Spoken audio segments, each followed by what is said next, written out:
Қытай көлігіне қызығып жүргендер, Қытай көлігін алам деушілерге және сондай сұрақтарды мазалап жүргендерге осы видео сіздерге арналады. Аяғына шейін көріңіздер. Кешеден бері мен бірінші видеомды жариялағам. Ода үлкен просмотр болды да, екі күн ішінде 100 мыңдай просмотр болып кетті.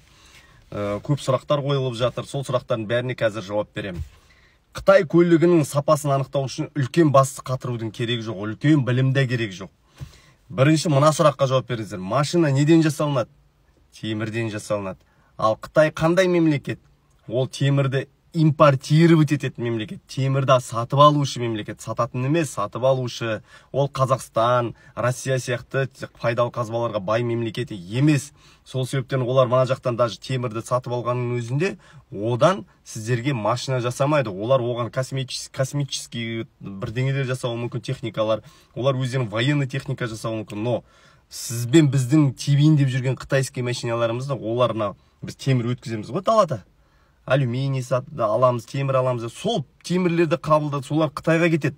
Сол переработкадан өткізеді сол темірлерді.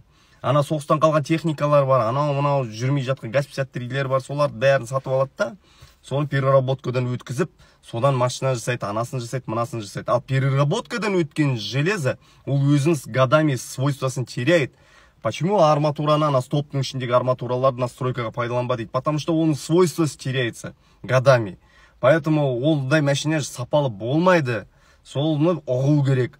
Мысалы, сіз барасыз, базарға барыңызда российский арматура мен қытайский арматураны салыстырыңызшы. Қытайский арматура 8 мм арматураны бала да, әйел де майыстырай береді. Ал российский арматураны зіңгіттей жігіттің өзі майыстыра алмайды. Зорға майыстырады. Поэтому вот и сапа. Сіздер мына пластика, компьютер, ой, ішінде мына сиденье дегенге қызықпай қойыңыздар. Сүйегі мықты емес машина сарылдырлап, бытшыт болып, ДТП-дан кейін вообще восстановлению не подлежит болып шығады. Ақшаның бәрі далаға кетеді. Даже сіз бірдеңе восстановить етіп, оны сатуға тырысасыз. Кімге сатасыз? Екінші қазаққа сатасыз алдап. Ой, мықты машинаны, зачем? Алдамаңыздар бір-бірлеріңізді. Ертең оның несіне бірдеңе шырауына сіз себепкер боласыз. Сосын күнә артасыз. Зачем оның бәрі? Лучше мына кобальтпен салыстыратын адамдарға түсінбеймін. 7 миллион кобальт алғанша 7 миллионға тигон алғаның жақсы дейді. Сен мына кобальттың тарихы бар. Бұл жүрген батпақпен ол жүрген жоқ. Бұл көрген қысты ол көрген жоқ.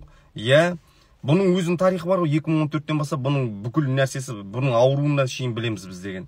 Ананы білмейсіздер, кота в мешке. Зачем покупать? Не покупайте қытайский машина. Ол 1 миллион теңгеде тұрмайтын машиналар бізге келіп құлақтан теуіп сатып жатыр. Алмаңыздар. Жүрсін.